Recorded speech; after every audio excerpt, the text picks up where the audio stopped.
আচ্ছা, আমরা মৌলিক গণিত মৌলিক পরিসংখ্যান অনার্স প্রথম বর্ষের বিস্তার পরিমাপ নিয়ে আলোচনা করতেছি এবং আজকে আমাদের আলোচনার বিষয় হচ্ছে বিভেদাঙ্ক। আচ্ছা, এই বিভেদাঙ্ক একটা সূত্র রয়েছে আমাদের, এটাকে বলা হয় কোএফিসিয়েন্ট অফ ভেরিয়েন্স এবং সংক্ষেপে প্রকাশ করা হয় সিভি দ্বারা। ঠিক আছে। আচ্ছা, তাহলে বিভেদাঙ্ক আমাদের একটা সূত্র রয়েছে, বিভেদাঙ্কের সূত্রটা হচ্ছে আমাদের C dot V equal to sigma ভাগ এক্স বার গুণন 100। এটা হচ্ছে বিভেদাঙ্কের একটা সূত্র। এখন সিগমাটা কি? সিগমা আমরা জানি যে সিগমা মানে হচ্ছে পরিমিত ব্যবধান, আর সিগমা স্কোয়ার যদি থাকে সেটা হচ্ছে ভেদাঙ্ক। তাহলে সিগমা মানে হচ্ছে আমাদের পরিমিত ব্যবধান, আর এক্স বার মানে হচ্ছে আমাদের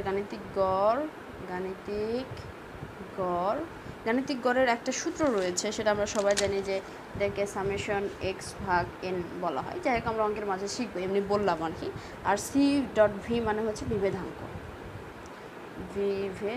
আচ্ছা, এটা হচ্ছে আমাদের বিভেদাঙ্কের একটাই মাত্র সূত্র।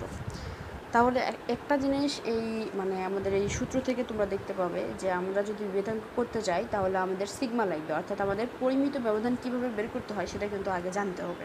তো পরিমিত ব্যবধান আমরা প্রথমেই করে এসেছি যে পরিমিত ব্যবধান আসলে আমরা কীভাবে বের করব। তাহলে এটা নিয়ে কোনো ঝামেলার কোনো কারণ নাই। ঠিক আছে। আচ্ছা, এখন আসো আমরা একটা অঙ্ক নিচ্ছি আমি 10, 12, 22, 18, 15, 13। এটা হচ্ছে আমাদের অঙ্ক, এবং এই অঙ্কের প্রশ্ন বলছে যে বিভেদাঙ্ক বের করো। কী বের করো? বা শোনো, এটাকে আরেকটা নামও বলা হয়, এটাকে ব্যবধাঙ্কও বলা হয়, ব্যবধানাঙ্ক। তো ব্যবধানাঙ্ক যে কথা, বিভেদাঙ্কও সে কথা।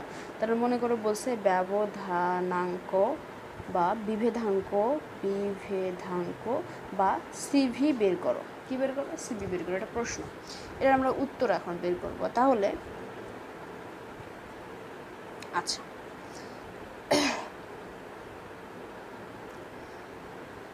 এই সিভি বের করার সূত্র হচ্ছে এটা, কিন্তু সিভি বের করার আগে আমাদের কি জানতে হবে? সিভি বের করার আগে এখন আমাদের দেখতে হবে সিভির মধ্যে কিন্তু আমাদের পরিমিত ব্যবধান বের করতে হয়। তাহলে এখন আমার বুঝতে হবে যে আসলে পরিমিত ব্যবধানের যে 4টা সূত্র রয়েছে আমাদের, আমি একটু আগের পড়াশোনা একটু যদি দেখাই যে এই বিভেদাঙ্ক বের করার জন্য কিন্তু আমাদের পরিমিত ব্যবধান আগে বের করতে হবে, কারণ এখানে পরিমিত ব্যবধান বের করার কথা বলা আছে। তাহলে পরিমিত ব্যবধানের আমাদের এই যে 4টা সূত্র রয়েছে, দেখো 4টা সূত্র। এই 4টা সূত্রের মধ্যে কোন সূত্র ব্যবহার করে আমি পরিমিত ব্যবধান বের করব? যদি সংক্ষিপ্ত পদ্ধতি বলতো তাহলে এই 2টা সূত্রের মধ্যে যে কোনো একটা ব্যবহৃত হতো।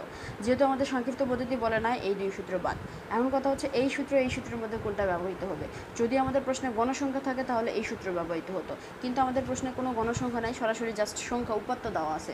সুতরাং আমরা পরিমিত ব্যবধান বের করার জন্য প্রথম যে সূত্রটা দেওয়া আছে এটা ব্যবহার করব, রাইট? আসো আমরা প্রথম সূত্রটা ব্যবহার করব, কিন্তু তার আগে অঙ্কটাকে আমরা একটু সাজাই। তাহলে আমরা কীভাবে সাজাবো? প্রথমে তথ্য মানগুলো লিখব, 10, 12, 22, 18, 15 অ্যান্ড 13। এটাকে নাম দিলাম আমি এক্স। ঠিক আছে।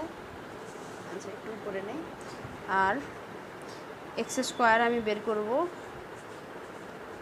আচ্ছা, অর্থাৎ 10-এর উপরে স্কোয়ার দাও 100 হবে, 12-এর উপরে স্কোয়ার দাও ক্যালকুলেটার 144 হবে। আমি একটু দেখাই দিই। এই যে ব্র্যাকেট দাও, 10 দাও, তারপর স্কোয়ার দাও, কত হলো? 100। এরকম করে বের করবা।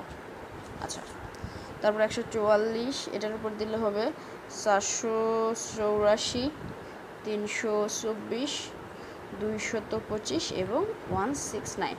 এখন আসো সামেশন বের করো। সামেশন এক্স বের করো, সামেশন এক্স স্কোয়ার বের করো। সামেশন এক্স মানে কি? এই সবগুলো যোগ করো, 10, 12, 22, 18, 15, 13। তাহলে সবগুলো যদি আমরা যোগ করি তাহলে হলো 90।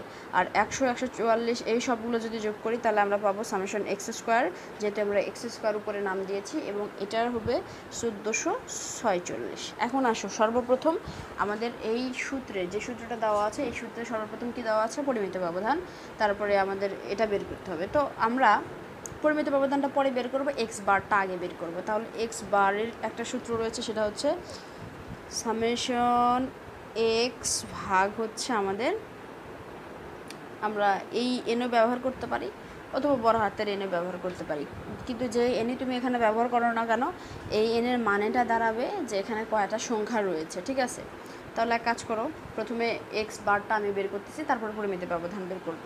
তাহলে সামেশন এক্স কত, 90, আর এন মানে হচ্ছে এখানে কয়টা সংখ্যা রয়েছে, 1 2 3 4 5 6, 6টা সংখ্যা রয়েছে, তাহলে 6, তাহলে 90 ভাগ 6 হবে 15, ঠিক আছে। এক্স বার বের হলো, এখন আমাদের সিগমা বের করতে হবে। তাহলে সিগমার জন্য আমরা কোন সূত্র ব্যবহার করব, আমরা একটু আগেই তোমাদের বললাম, আচ্ছা কই রাখলাম, এই যে আমরা পরিমিত ব্যবধানের প্রথম সূত্রটা ব্যবহার করব। তাহলে প্রথম সূত্রটা কি আমি একটু লিখে নেই। পরিমিত ব্যবধান নিশ্চয়ই তোমাদের মনে আছে, সামেশন এক্স স্কোয়ার ভাগ হচ্ছে এন মাইনাস, এখানে যেহেতু এন আছে আমরা এখানে একটু বড় হাতের এনই দেই, সমস্যা নাই, দেই আমরা এখানে, আচ্ছা মাইনাস, অথবা এখানে ছোট হাতের এনও দিতে পারো, সমস্যা নাই, সামেশন এক্স ভাগ এন, আচ্ছা তাহলে রুট থাকলো সামেশন এক্স স্কোয়ার মানে 1446, এন মানে হচ্ছে 6, সামেশন এক্স মানে 90 ভাগ 6 তারপর স্কোয়ার। তাহলে 1446কে 6 দ্বারা যদি তুমি ভাগ দাও, 1446 ভাগ 6 241 আসবে, 241 মাইনাস 90কে 6 দ্বারা ভাগ দাও, তারপর স্কোয়ার দাও, 90 ভাগ 6 তারপর স্কোয়ার, 225। তাহলে 241 থেকে 225 তুমি এখন বাদ দাও, 241 থেকে 225 বাদ দাও, 241 মাইনাস 225, তাহলে কত আসছে 16।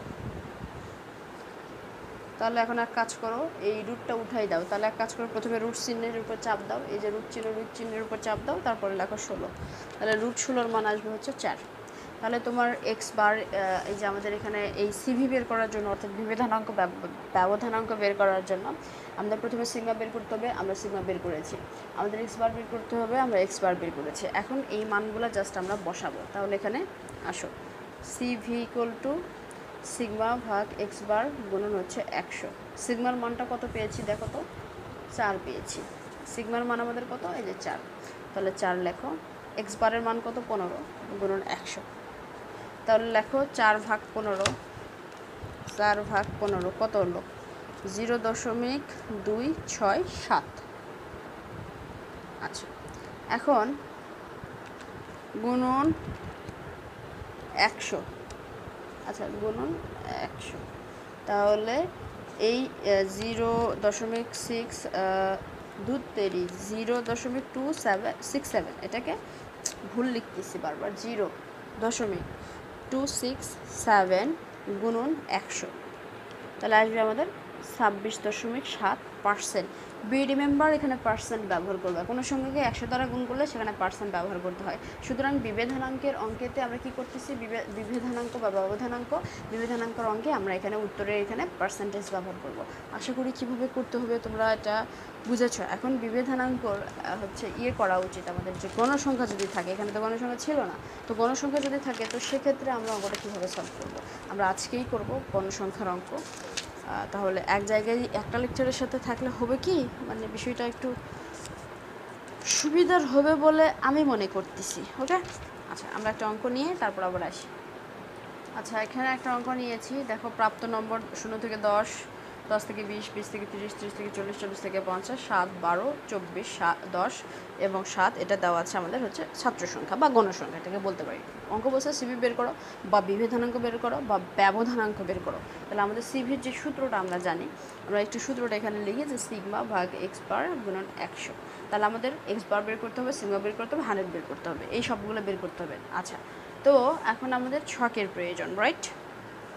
প্রাপ্ত নম্বর, ছাত্র সংখ্যা, তারপরে এটা আমাদের যেহেতু বহির্ভূত পদ্ধতি, সুতরাং এখানে আমাদের মধ্যবিন্দু নিতে হয়। মধ্যবিন্দু নেওয়ার পরে আমাদের সিগমার জন্য, অর্থাৎ পরিমিত ব্যবধানের জন্য আমাদের দুইটা ঘর আরও লাগবে, এফ এক্স আর এফ এক্স স্কোয়ার। তাহলে এখানে লেখো প্রাপ্ত নম্বর, প্রাপ্ত নম্বর 1 2 3 4 5টা ঘর লাগবে, 1 ঘর 2 ঘর 3 ঘর 4 ঘর অ্যান্ড 5 ঘর। আচ্ছা 0 থেকে 10, 10 থেকে 20, 20 থেকে 30, 30 থেকে 40 অ্যান্ড 40 থেকে আমাদের 50। আর এখানে আমাদের ছাত্র সংখ্যা ছাত্র সংখ্যাকে আমরা এফ দ্বারা প্রকাশ করি। কত দেওয়া আছে? 7, 12, 24, 10, 7। আচ্ছা, আর এই ঘরে থাকে আমাদের মধ্যবিন্দু, আর আমরা মধ্যবিন্দুকে এক্স দ্বারা প্রকাশ করি, রাইট? মধ্যবিন্দু কীভাবে বের করে ইতিমধ্যে নিশ্চয়ই তোমরা জানো। প্রথম সংখ্যা আর এই শেষের সংখ্যা 0 আর 10 যোগ করে 2 দ্বারা ভাগ করবো, তাহলে আসবে হচ্ছে 5। তারপরে 10 আর 20 যোগ করব, তাহলে হবে 30। 30কে 2 দ্বারা ভাগ করলে আসবে হচ্ছে 15। একই রকমভাবে আসবে 25, একই রকমভাবে আসবে 35, একই রকমভাবে আসবে 45। আচ্ছা, এরপরে সাধারণত যখন আমরা পরিমিত ব্যবধান বের করি তখন আমাদের এফ এক্স লাগে আর এফ এক্স স্কোয়ার লাগে, মনে রাখবে এগুলো, হ্যাঁ, কারণ সূত্রের মধ্যে দুইটা জিনিস আমাদের লাগবে। আচ্ছা, এখন তাহলে একটা কাজ করো, সেটা হচ্ছে এফ এক্স করো, এফ আর এক্স গুণন করো, তাহলে 5 7 35, 7 5, এটা হচ্ছে এফ, এটা হচ্ছে এক্স, তাহলে এফ আর এক্স গুণন করতে হবে, তাহলে 35, তারপরে 12 15 গুণন করো 180, 600, 350, 315। এখন একটা কাজ করো, একই রকমভাবে এক্স স্কোয়ার করো, প্রথমে 5-এর উপর স্কোয়ার দাও, তাহলে হবে 25। 25-এর সাথে তুমি 7 গুণন করো, তাহলে হবে 175। একই রকমভাবে এক্স স্কোয়ার আগে করতে হবে, তার মানে আগে 15-এর উপর স্কোয়ার দাও, তাহলে 15-এর উপর স্কোয়ার দিয়ে যে সংখ্যা আসবে সেটার সাথে তুমি 12 গুণ করবে। একাধিকবার এগুলো দেখিয়েছি, তাই আমি আর এখানে দেখাচ্ছি না। তারপরে 15 লিখে 1 2 3, তারপরে হচ্ছে 12 লিখে 225, মানে এগুলা করা আছে তো জাস্ট আমি দেখে উঠাচ্ছি, এগুলো তোমরা ক্যালকুলেটরে করবা। এখন একটা সামেশন বের করি, এই সবগুলো আমি যোগ করব, 7 12 24 10 7, তাহলে এটাকে সামেশন এফ বলা হবে এবং এটাকে এন বলা হবে, তাহলে এটা হচ্ছে 60 আসবে। আর সামেশন এফ এক্স আসবে হচ্ছে মানে 35 180, এই সবগুলো যদি আমি যোগ করে আসবে 1480। আর সামেশন এফ এক্স স্কোয়ার অর্থাৎ 175 2700, এই সবগুলো যদি আমরা যোগ করি তাহলে আসবে 44300। আচ্ছা, এখন আসো আমাদের সূত্রের জন্য প্রথমে আমরা এক্স বার বের করে নিব, ঠিক আছে? তাহলে আমরা প্রথমে এক্স বারটা বের করে নিই। এক্স বারের সূত্র কি? সামেশন। আচ্ছা, এর আগের যে অঙ্কটা করেছিলাম সেখানে আমাদের গণসংখ্যা ছিল না। আগের অঙ্কটা দেখো একটু, আগের অঙ্কটাতে আমাদের কোনো গণসংখ্যা ছিল না, এখানে জাস্ট উপাত্ত দেওয়া আছে, এই জন্য আমরা শুধু সামেশন এক্স লিখেছিলাম। এই অঙ্কেতে আমাদের দেওয়া আছে হচ্ছে গণসংখ্যা বা ছাত্র সংখ্যা, গণসংখ্যা এটা। তো এখানে আমরা শুধু সামেশন এক্স নিব না, এখানে সামেশন এফ এক্স লিখব ভাগ এন। গণসংখ্যা যেখানে থাকবে সেখানে শুধু এক্স থাকে না, এফটা অলরেডি যোগ হয়ে যায়, এফ মানে গণসংখ্যা, ঠিক আছে? এটা আসলে আচ্ছা, তাহলে সামেশন এফ এক্সের মান কত? 1480 ভাগ হচ্ছে এন, এন মানে কত আমাদের? 60। তাহলে 1480-কে 60 দ্বারা ভাগ দাও ক্যালকুলেটার, তাহলে আসবে হচ্ছে এখানে 24.67। আচ্ছা, এখন আমাদের পরিমিত ব্যবধান বের করতে হবে। ভেরি গুড, তাহলে আমরা জানি যে পরিমিত ব্যবধানের আমাদের কয়টা, শুরুতেই আসলে আমাদের পরিমিত ব্যবধানের জন্য কোন সূত্র ব্যবহার করতে হবে সেটা দেখে নেওয়া উচিত, তবে তারপরে এই ছক বানানো উচিত। আমি উল্টো করেছি, আমি আগে ছক বানিয়েছি তারপর সূত্র দেখাচ্ছি। তোমরা আগে চিন্তা করবা যে 4টা সূত্রের মধ্যে কোন সূত্র ব্যবহৃত হবে পরিমিত ব্যবধানের, তারপর ছক আট করবা। আচ্ছা, এখানে সংক্ষিপ্ত পদ্ধতি বলে নাই, তার মানে এই 2 সূত্র হবে না। এখন এই 2 সূত্রের মধ্যে কোনটা হবে? আমাদের প্রশ্নে যদি গণসংখ্যা থাকে তাহলে এই সূত্র, গণসংখ্যা না থাকলে এই সূত্র। আমাদের প্রশ্নে যেহেতু ছাত্র সংখ্যা বা গণসংখ্যা দেওয়া আছে, সুতরাং আমরা এই সূত্র ব্যবহার করব। ভেরি গুড, এখন আসো এই সূত্রটা লিখো, এই যে এই সূত্র, হ্যাঁ, এই সূত্রটা এখন আমি লিখি, sigma equal to summation F x square ভাগ হচ্ছে N minus summation F x ভাগ এন, সামেশন এফ এক্স এখানে, হ্যাঁ, একটু ইয়ে হলো। আচ্ছা, এখন মান বসাও। সামেশন এফ এক্স স্কোয়ারের মান কত? সামেশন এফ এক্স স্কোয়ারের মান 44,300, এন কত? 60। সামেশন এফ এক্সের মান কত? 1480, এটা 80, এন কত? 60, তারপর স্কোয়ার। এটা ক্যালকুলেশন করো, 44,300-কে 60 দ্বারা ভাগ দাও, তাহলে আসবে মানে মেবি 778.33। আর এখানে কি করবা? 1480-কে প্রথমে 60 দ্বারা ভাগ দিবা। আচ্ছা, আমি একটু দেখাই, সরি, 1480 ভাগ হচ্ছে 60, তাহলে যে সংখ্যাটা আসছে এটার উপর এখন এই যে স্কোয়ার আছে, যেহেতু স্কোয়ার দাও, তাহলে কত? মাইনাস দাও, এই মাইনাস 608.44। তাহলে এটা থেকে এখন এটা বাদ দাও, তাহলে থাকবে হচ্ছে কত থাকে আমি জানি না, দেখি, 708.33 মাইনাস 608.44, তাহলে আসে 129.89। এখন এটার উপরে এখন রুট দাও, তাহলে আমি করি যে রুট অ্যান্সার দিলে হতো, আচ্ছা যাই হোক, রুট 129.69 তাহলে আসে 11.40। আচ্ছা, তার মানে এই যে বিভেদনাঙ্কের যে সূত্রটা রয়েছে এটা সিগমা এবং হচ্ছে আমাদের এক্স বের করা শেষ। এখন আমাদের সিভি বের করতে হবে। আচ্ছা, তাহলে আমরা সিভি বের করি। সিভি ইকুয়াল টু কী সূত্র? সিগমা ভাগ এক্স বার গুণন 100। সিগমার মান আমাদের কত বের হয়েছে? সিগমার মান সরি দেখতে পাও না মনে হয় তোমরা, এই যে দেখে নাও, সিগমার মানটা বের হয়েছে আমাদের 11.40। সিগমার মানটা আমাদের বের হয়েছে কত? এখানে তাহলে সিগমার নিচে লেখো 11.40। আচ্ছা, তারপরে আমাদের এক্স বারের মান কত বের হয়েছে? এক্স বারের মান বের হয়েছে 24.67 গুণন 100।